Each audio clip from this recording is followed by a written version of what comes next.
Sairam, my dear students.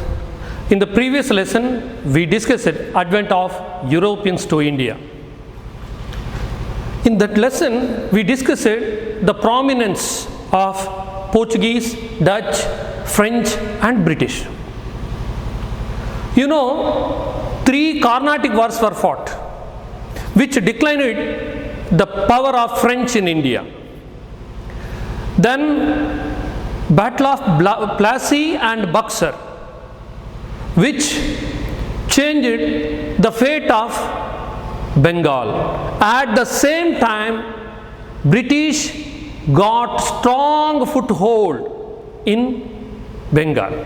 These were studied. Just go through this textbook once again to understand next lesson better. You know, what are the reasons for the Battle of Plassey? Today's question, to know the previous knowledge. And what are the reasons for Battle of Buxar?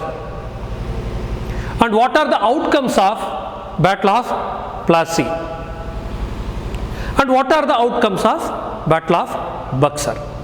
You know, at last, British gained control over India. Due to the Carnatic Wars, the English had made other European countries not to challenge the British in India.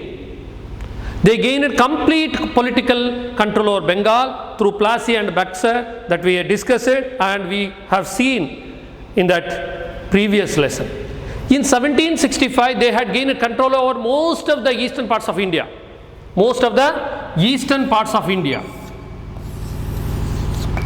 These regions came under the control.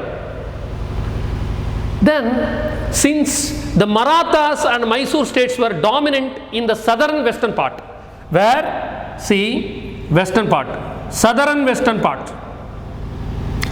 Here, in this region, Hyder Ali was very strong and dominant. In this region, especially in this region, Marathas were prominent. That means, since the Marathas and the Mysore states were dominant in the southern western part of India, the hold of British was restricted to Bengal, these regions. The British had their dominance in Bengal region only. What are we going to see today? Today we are going to see the extension of British rule in India. Dear children, today we are going to see the second lesson from the history chapter, the extension of British rule. Extension of British rule.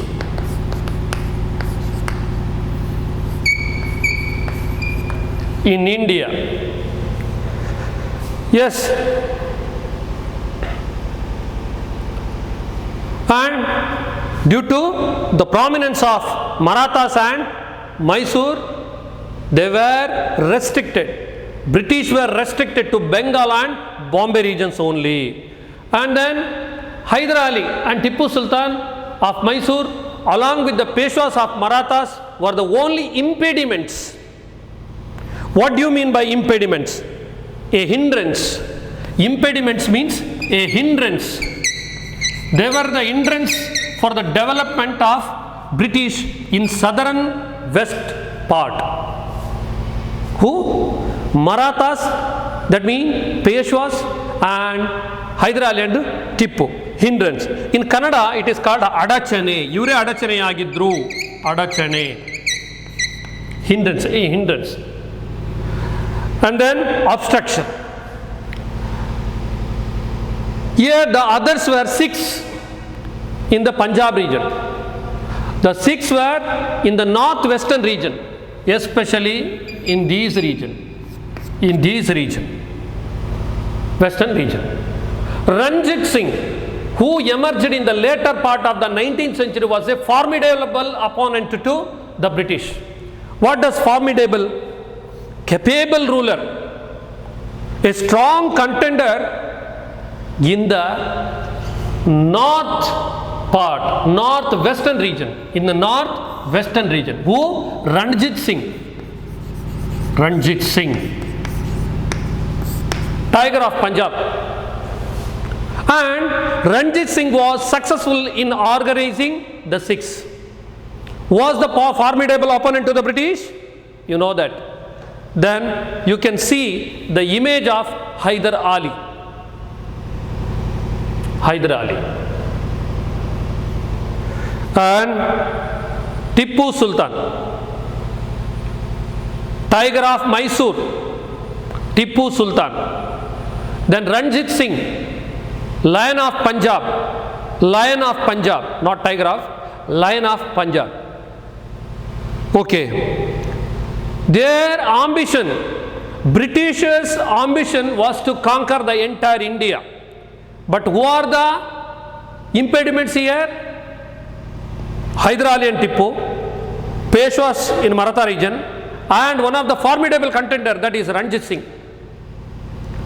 The British also waged repeated wars from the mid of 18th century to mid of 19th century to extend their empire in India. Apart from this, they also annexed various kingdoms with the cunning policies like doctrine of lapse, subsidiary alliance. Which are the cunning policies they introduced? They introduced subsidiary alliance, doctrine of lapse. Dattu makkalige hakkilla, doctrine of lapse. It was introduced by Dalhousie. Subsidiary alliance, Sahayaka Sainya Paddhati. During this period, the British waged 3 Anglo-Maratha wars, 4 Anglo-Mysore wars, 2 Anglo-Sikh wars. Dear students, in today's class, we are going to see Anglo-Maratha war. In the next chapter, we will be going to discuss Anglo-Mysore war. In this session, we are going to discuss Anglo-Maratha war. First question, today's first question. Who were impediments in the path of expansion of British? Today's second question.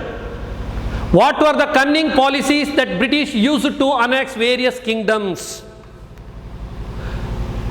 First question I asked, Hyder Ali and Tippu Sultan of Mysore along with the Peshwas of Marathas were the only impediments in the path of expansion for the British. The others were Sikhs in the northern western region. Ranjit Singh, who emerged in the later part of the 19th century, was formidable opponent to the British. Then cunning policies that were introduced by British were subsidiary alliance and doctrine of lapse. Now we are going to see Anglo-Maratha wars. To get command over entire India, they started their operation from Maharashtra, then Maratha region. Today we are going to see the first Anglo-Maratha war. First Anglo-Maratha war, which held in the year 1775 and continued till 1782. During this period, the first Anglo-Maratha war happened. Okay, keep the year in your memory, 1775 to 1782.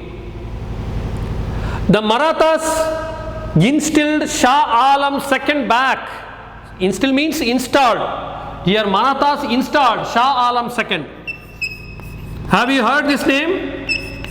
Shah Alam II, back on the throne of Mughal Empire in Delhi. See, in the Battle of Buxar, Shah Alam, the Nawab of Awadh, the Nawab of Bengal joined together and fought against the British, but they were defeated by the British. Finally, they surrendered to the British. Shah Alam surrendered and even handed over some regions to British. He lost his position. Who? Shah Alam. But the Marathas, the Peshwas, they reinstalled Shah Alam II on the throne of Mughal Empire in Delhi. Shah Alam II was under the care of British after the defeat in Buxar war. He was under the care of British. Now the emperor gave, who? Shah Alam gave Kora and Allahabad.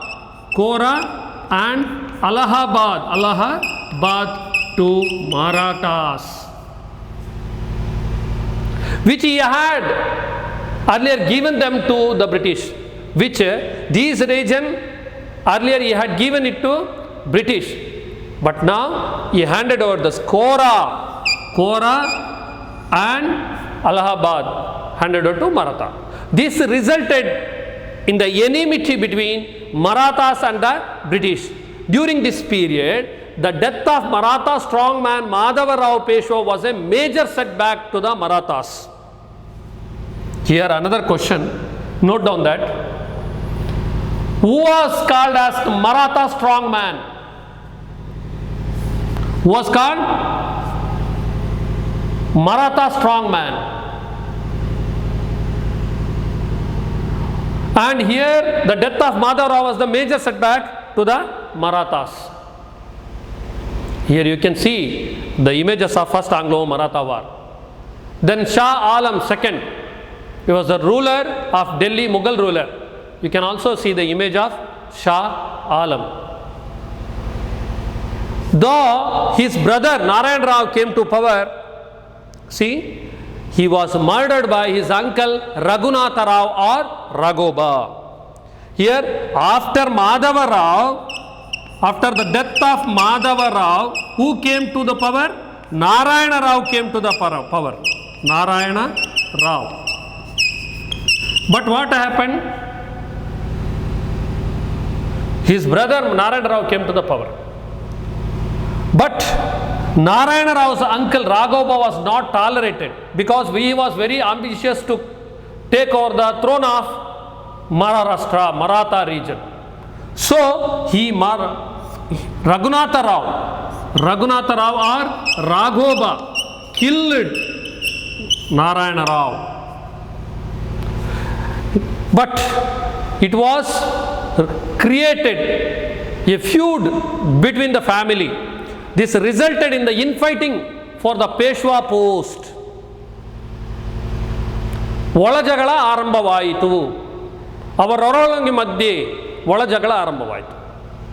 You know that whenever the feud or infighting occurred, immediately British will take the chance. Here also the same thing happened in the case of Maratha region. The Maratha Federation brought Madhava Rao II of Narayan Rao to the post of Peshwa. Madhava Rao, see, after the death of Narayana Rao, Madhava Rao II came to the power. Madhava Rao II. Who was Madhava Rao II? He was son of Narayana Rao. Who brought him to the position? The Federation of Maratha Federation. Maratha Federation or Confederacy of Maratha. See, it was established during the period of Shivaji. They were the subsidiary rulers of Shivaji government. They were under the control of Shivaji Maharaj. Who are them? Bhonsles of Nagpur. Bhonsles of Nagpur. Then Scindias of Gwalior. Holkars of Indore. Holkars of Indore. Scindias of Nagpur. And Gaikwads of Baroda. Here, Bhonsles of Nagpur, BN. It is very easy to keep in memory or in mind. Nagpur. Scindias of Gwalior, SG. And Holkars of Indore, HI. Then Gaikwads of Baroda, GB. In that way we can see. These leaders, they are the leaders of Maratha Federation. They brought Madhav Rao II to the position. Here was ambitious, Raghava was ambitious to climb the throne of Maratha region, but his ambition was crushed by, destroyed by the federation, Maratha Federation. Upset with this development, Raghava approached the British for support. See, this is the platform they created, Raghava created to enter in their family, to enter the British in their family matters. The British thought they exploiting this situation in their favor, A long war waged from 1775 to 1782 between Marathas and the British. Initially, the Marathas gained the upper hand. They were successful in the previous battles. Later, they had to lose Allahabad to the British. Then, the Maratha Federation unable to sustain the war with the British. Finally, it entered an agreement that is called Salbai Agreement. The war ended with Salbai Agreement. Salbai Agreement.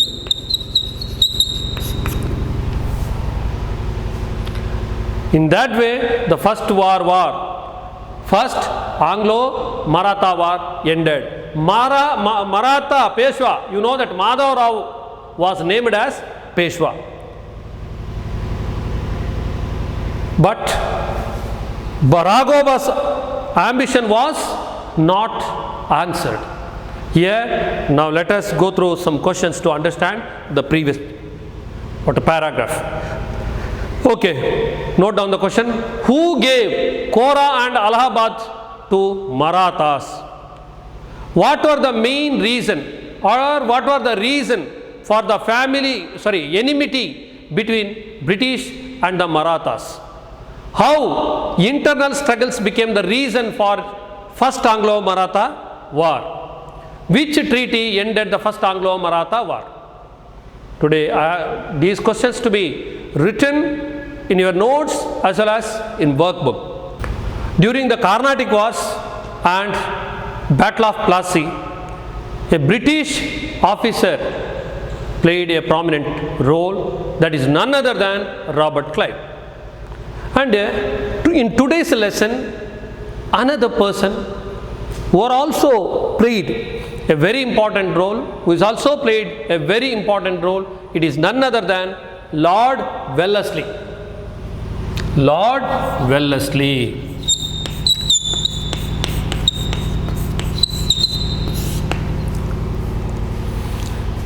He was responsible, this person was responsible to introduce subsidiary alliance, a cunning policy. Through that, they were successful in conquering many regions of India. The expansion of British Empire took place in a larger pace. ಒಂದು ಶೀಘ್ರವಾದ ಒಂದು ಹೆಜ್ಜೆಯನ್ನು ಪಡ್ಕೊಳ್ತಾರೆ after the arrival of Lord Wellesley as the Governor General of India. By this time, the powerful states of Marathas and Mysore had become weak and the expansion was easier. When the Marathas became weak, when the Mysore state became weak, it was easier for Lord Wellesley to conquer Maratha region as well as Mysore region. Lord Wellesley followed three policies to expand the British Empire in India. One is subsidiary alliance. Second one is waging war against new states and administering the states. Second point. Third one is directly that were under the control of British. Here, one more point is there. First one is subsidiary alliance, waging war against the new states and administering the states directly that were under the control of the British. These policies were introduced by Lord Wellesley. Why? To control the Indian territories. You can see the image of Lord Wellesley.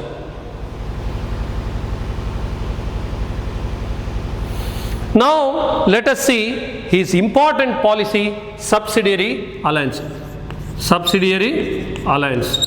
What is this subsidiary alliance? See, this is very cunning policy. Through the policy, they were successful in controlling the Indian states. Lord Wellesley brought this policy into effect in 1798. 1798, 2 years before 1800. So you can keep them in your mind. He brought this in order to bring the Indian states under his control. This was basically a military protection. See? And this was basically a military protection agreement between East India Company and Indian states. While seeing or looking at this subsidiary alliance, it seems to be, it may helpful for the Indian states. But the hidden agenda was to capture Indian region to British fold. Now let us see the conditions of subsidiary alliance, then only we can understand whether subsidiary alliance is cunning policy or good policy. First one is, the Indian king had to keep the British army in his kingdom. See, if this is Indian kingdom or like Maharashtra, the Indian king had to keep British army in this kingdom. And this ruler had to maintain the cost and expenses of that British army. The second point is, the concerned state had to bear the expenses of the army and wages of soldiers, and also had to give certain revenue lands as well. See, in native rulers empire, they had to keep British army and to look after the maintenance. Third one is, the king has to have British resident, one of the officers to be settled here, to be settled. The king could not appoint any other European without the permission of the British. The fourth point. And fifth one is, in order to enter any agreement, any pact, any negotiations with any Indian government, the permission of the Governor General was mandatory. For example, this A state wants to make an agreement with B state, he should seek the permission of Governor General. That is mandatory, that means compulsory. In return of all these services, the company would offer protection to the state from any internal and external aggression. Here they British deployed military. It seems to be the protection of the A kingdom, but their main intention is to control the A kingdom. These are all the policies of subsidiary alliance. The British could place Indian state under their control through this policy, and the maintenance of the army became easy. The Indian states were subjected severe economic exploitation. The Hyderabad state was the first state to enter this agreement. Later, Mysore, Awadh, Tanjavur, Maratha region and Pune, Berar, Gwalior and other states entered the subsidiary alliance. Now let us see some questions. What were the three policies followed by Lord Wellesley for the expansion of British Empire? What was the main aim of subsidiary alliance? What was the benefit to British in subsidiary alliance? See, this question needs your reasoning also. How Indian kings suffered because of subsidiary alliance or this policy. Now we are going to see another war fought at Maratha region, that is Second Anglo-Maratha War. With that, British were able to take control over Maratha region. Second Anglo-Maratha War. Now let us see the reasons for Second Anglo-Maratha War, which held during the years between 1803 to 1805. The differences among the Maratha chieftains, the leaders of Maratha Confederacy or Maratha Federation, was the reason for this war. It was the main reason. An enmity broke out between Yashwantrao of Holkar family and Daulat Rao of Scindia family, along with Peshwa Balaji Rao II. See, the main reason for Second Anglo-Maratha War was the difference among the Maratha chieftains. Already I told, Bhonsles of Nagpur, Scindias of Gwalior, Holkars of Indore, they are Bhonsles of Nagpur, Gaikwads of Baroda. They are all the Maratha chieftains and leaders of Maratha Confederacy. Here the enmity broke out between Yashwantrao of Holkar family and Daulat Rao of Scindia family, along with Peshwa Balaji Rao II. During the Second Anglo-Maratha War, Peshwa Balaji Rao II was the Peshwa. In 1802, the year 1802, the army of Holkar defeated the army of Scindia and Peshwa. The Peshwa was helpless, so he appealed for the help from the British.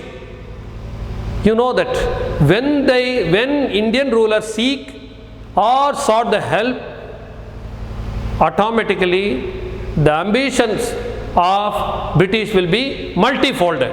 Here Lord Wellesley finally got an opportunity to meddle, intervene with the affairs of Marathas. The Peshwa entered subsidiary alliance system by accepting the Treaty of Basing. See, here Peshwa Balaji Rao II accepted treaty, subsidiary alliance, by signing the Treaty of Basing. This was major setback to the British. You can see the image of Second Anglo-Maratha War. Other Maratha families like Holkar, Gwalior and Bhonsle formed an alliance opposing this theory.